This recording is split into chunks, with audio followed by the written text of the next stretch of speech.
Franchise Direct, le leader mondial de la mise en relation entre franchiseurs et futurs franchisés, présente Sud Radio, Osez entreprendre, Thomas Binet. Entreprenez, réentreprenez avec Thomas Binet tous les dimanches. Bonjour Thomas. Bonjour Jean-Marie. Au programme aujourd'hui. On va commencer à parler de Casino qui va changer de main. Notre grand témoin Camille Gaby, cofondatrice d'Imparfait, une plateforme digitale de déstockage de produits vintage destinée aux 18-45 ans. Alors on va parler digital, mode et entrepreneuriat. Et puis vous savez ce que c'est que le slow management, mon cher Jean-Marie ? Écoutez, c'est quand vous êtes doux avec nous quand vous donnez des ordres, non ? Je vous explique tout dans quelques instants. Bon, écoutez, on verra ça. Mais avant ça, on commence en partenariat avec le magazine Entreprendre à entrer dans les coulisses des entreprises. Et vous nous parlez d'une marque iconique qui va très mal cette semaine. C'est Casino, l'emblématique enseigne stéphanoise qui change de propriétaire. Oui, parce que le tribunal de commerce de Paris a validé le plan de sauvegarde cette semaine accéléré du groupe Casino qui est en pleine déconfiture. Le groupe ayant perdu 5,7 milliards d'euros en 2023, ce plan va se dérouler en plusieurs vagues. En mars, augmentation de capital successive, une assemblée générale des nouveaux actionnaires et cession de magasins. Intermarché et Auchan vont en reprendre 288 hypermarchés et supermarchés, 98 pour Auchan, 164 pour Intermarché après cession de 26 à Carrefour. À la fin de l'histoire, il restera 25 magasins Casino. C'est dingue quand même. Qui est derrière ce rachat ? Daniel Kretinsky. Ce nom est de moins en moins inconnu pour les Français. Il est né en République tchèque, il est âgé de 47 ans. Ancien avocat avec une fortune estimée à 9,4 milliards de dollars selon Forbes.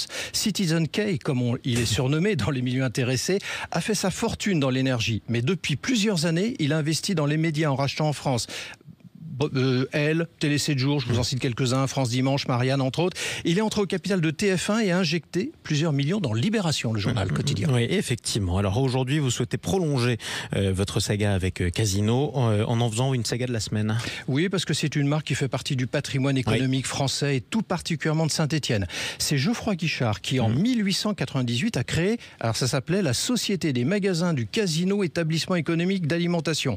Voilà. 3 ans plus tard, invention de la marque Casino et devient la première marque de distributeur en France. Pour les amoureux du foot, c'est en 1931 que le stade Geoffroy Guichard est inauguré à Saint-Étienne. Casino va se développer fortement à partir des années 60, année de consommation par excellence. Le groupe va prendre un virage à partir de 1992 en fusionnant avec le groupe Rallye détenu par Jean-Charles Naouri. Exactement. Alors qu'est-ce qui se passe par la suite ? Acquisition, fusion, prise de participation, le groupe a grossi vite. Très vite, très probablement trop vite. Avec Leader Price, Monoprix, Franprix, Spar, Cdiscount, Naturalia, je m'arrête là. Cette croissance mal maîtrisée a endetté le groupe au-delà du supportable. Il aura fallu 9 mois pour solder cette épopée stéphanoise. Ouais, exactement, il a même été leader en Amérique latine, ce qui est incroyable. Tout de suite, Thomas, on accueille votre témoin de la semaine. On est avec Camille Gaby, cofondatrice d'Imparfait. C'est le nom de la marque. Alors c'est une plateforme digitale de déstockage de vêtements vintage qui a été créée en 2017. Bienvenue à vous. Bonjour. Vous êtes l'invité de Thomas Binet. Camille, on va commencer tout de suite à préciser le terme. Vintage, c'est quoi ? Alors c'est un très bon point. Vintage, c'est des pièces, des vêtements, des accessoires qui ont été produits il y a au moins 20 ans. D'accord. Et ça c'est très important parce que c'est une grosse différence avec la seconde main. La seconde main, c'est quelque chose qui a été porté généralement, qui n'est pas vendu par le producteur du vêtement, mais ça peut être une pièce relativement neuve, ce qui n'est pas le cas du vintage. Alors déjà, on va placer aussi Imparfait, c'est savoir ce que c'est, ce site. Ça correspond à quoi ? Vous représentez quoi aujourd'hui ? Alors, on a construit cette plateforme qui est une plateforme digitale destinée aux 18-45 ans pour consommer de la mode un peu plus responsable. Donc on a commencé par notre premier amour qui est le vintage, du coup, donc des pièces qui ont plus de 20 ans, dont l'impact carbone a été amenuis par les utilisations précédentes en fait du produit. On a beaucoup apprécié, on a travaillé pendant 5 ans vraiment d'arrache-pied à développer cet aspect-là du business. Maintenant, on travaille avec 3500 friperies et dépôts-ventes en France. Oui, je vous interromps parce que c'est une marketplace, il faut le préciser. Vous achetez pas pour revendre. Exactement, non. Nous, on fait l'intermédiaire entre ces vendeurs professionnels et des acheteurs qui, eux, peuvent être complètement novices dans l'art de chiner du vêtement. Et l'idée, justement, c'est vraiment de leur donner sur un plateau la plus belle sélection de vintage qui existe. Et l'année dernière, on a un peu étendu notre activité à également des stocks dormants de très belles marques, principalement françaises et européennes, qui, en gros, ont dans leurs entrepôts des produits qui peuvent être soit des prototypes, soit des pièces un petit peu imparfaites, c'est-à-dire avec quelques petits défauts mineurs, soit carrément des archives, des des invendus des années précédentes et on les remet à disposition aussi à petit prix du coup sur la plateforme. Alors j'ai relevé qu'on pourrait habiller 8 générations, oui. Entendez-moi bien, 8 générations de femmes sans avoir à produire de nouveaux vêtements. C'est colossal. C'est colossal. Aujourd'hui, on a une production de vêtements qui est gigantesque. Il faut savoir que le secteur textile est l'un des plus polluants au monde. Selon les différentes études, c'est entre 2 et 8% en gros des émissions carbone mondiales. Donc c'est très très fort. Et si on continue en gros sur les volumes de production qu'on a, on pourrait atteindre 25% d'ici quelques années. Donc c'est vraiment très très gros. C'est un vrai truc à regarder. Et effectivement, on produit en moyenne 100 milliards d'unités de vêtements par an pour une population mondiale de 8 milliards de personnes. Donc en fait, on produit trop, on achète trop. Un Français moyen aujourd'hui achète 50 nouveaux produits par an. Ouais, c'est colossal aussi. C'est colossal. Ouais. Donc effectivement, il y a énormément de produits aujourd'hui qui sont en circulation et il faudrait les remettre en valeur, principalement ceux qui sont de qualité, c'est-à-dire non issus de fast fashion, pour justement, effectivement, allonger la vie et la durée d'existence de ce produit. Alors j'ai relevé également qu'il fait 7500 litres d'eau pour fabriquer un jean. Alors quand on entend ça, est-ce que ce type de produit a encore de l'avenir ? Sachant quand même que l'eau va être l'enjeu du 21e siècle, c'est déjà l'enjeu aujourd'hui. C'est un très très gros problème effectivement. Le jean aujourd'hui c'est l'un des produits qui est le plus porté. C'est un vêtement qui fait partie vraiment du quotidien de n'importe quelle personne. Oui, bien sûr. Moi-même j'en porte un aujourd'hui, je crois que j'en ai un littéralement 5 jours sur 7. Donc effectivement aujourd'hui les toiles vintage existent beaucoup. Le jean c'est une matière qui est très résistante si elle est bien faite. C'est-à-dire les toiles vintage par exemple de Levi's qu'on connaît tous sont beaucoup plus résistantes que celles qui sont faites aujourd'hui parce qu'il y a de l'élastane dedans. Donc nous, chez Imparfait, effectivement, l'un des produits phares de notre collection vintage, c'est le jean Levi's 501 qu'on remet effectivement à disposition avec une belle sélection sur le site. Ouais. Alors Camille Gaby, vous vous opposez au fast fashion, la mode rapide, représentée par des marques comme Zara et H&M. Elles peuvent atteindre jusqu'à 36 collections par an et pour pas cher ou moins cher. C'est un non-sens à tout point de vue. Pour vous, cela a de nombreuses conséquences sociales et environnementales. Et pourtant, quand même, les clients y tiennent, ils sont attachés à ça, à la possibilité de changer leur garde-robe, contrairement à ce qu'on avait il y a quelques années, globalement 4 collections par an. Parce que c'est ça les fondamentaux. Absolument, mais par ailleurs c'est tout à fait compréhensible, c'est très naturel, c'est-à-dire aujourd'hui on achète certains produits au prix d'un sandwich à la boulangerie, donc c'est vrai qu'on considère qu'un vêtement c'est inconsommable en fait, périssable, qu'on peut l'acheter, le consommer. Le plaisir de l'achat en fait quand il est si peu cher devient en lui-même en fait un but. Et c'est un problème aujourd'hui parce que malheureusement les vêtements qu'on achète aujourd'hui ne sont pas des biens consommables, c'est des biens qui sont censés rester, ou même de mauvaise qualité qui perdurent et qui viennent, je ne sais pas si vous avez vu toutes ces images des plages du Ghana qui sont recouvertes de monticules de vêtements.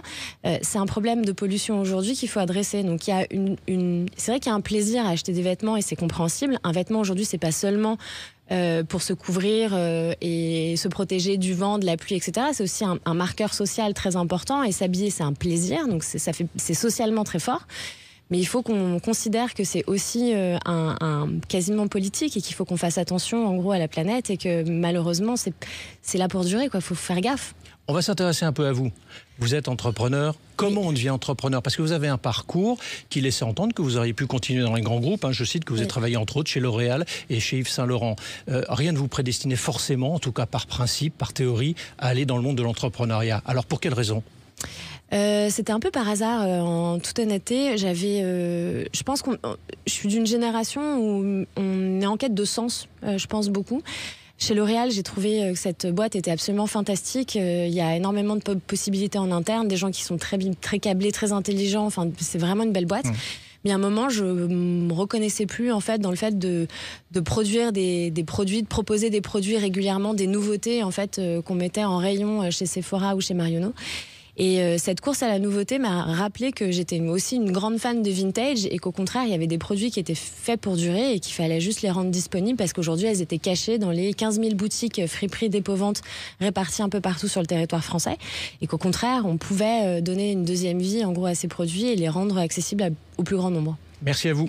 Merci beaucoup. Coup de vieux pour nous, Thomas. N'empêche, ce qui est vintage à 20 ans, ça veut dire que si on a gardé les habits qu'on portait il y a 20 ans, ça peut être considéré aujourd'hui comme vintage. Absolument. Merci d'être intervenu sur Sud Radio, Camille Gaby. Je rappelle que vous êtes la cofondatrice d'Imparfait, ce site de vente de produits vintage. Tout de suite, on explique quelque chose. Bruno, le spécialiste des fournitures et de l'équipement pour les professionnels, présente Sud Radio, Osez entreprendre, les essentiels de l'entrepreneuriat. Alors, on va essayer de franciser tout ça, mon cher Thomas. La gestion lente des ressources humaines. Est-ce que ça pourrait sonner correctement pour une traduction de slow management que vous allez nous expliquer tout de suite? C'est pas mal, on voit le bilingue que vous êtes, mon cher Jean-Marie.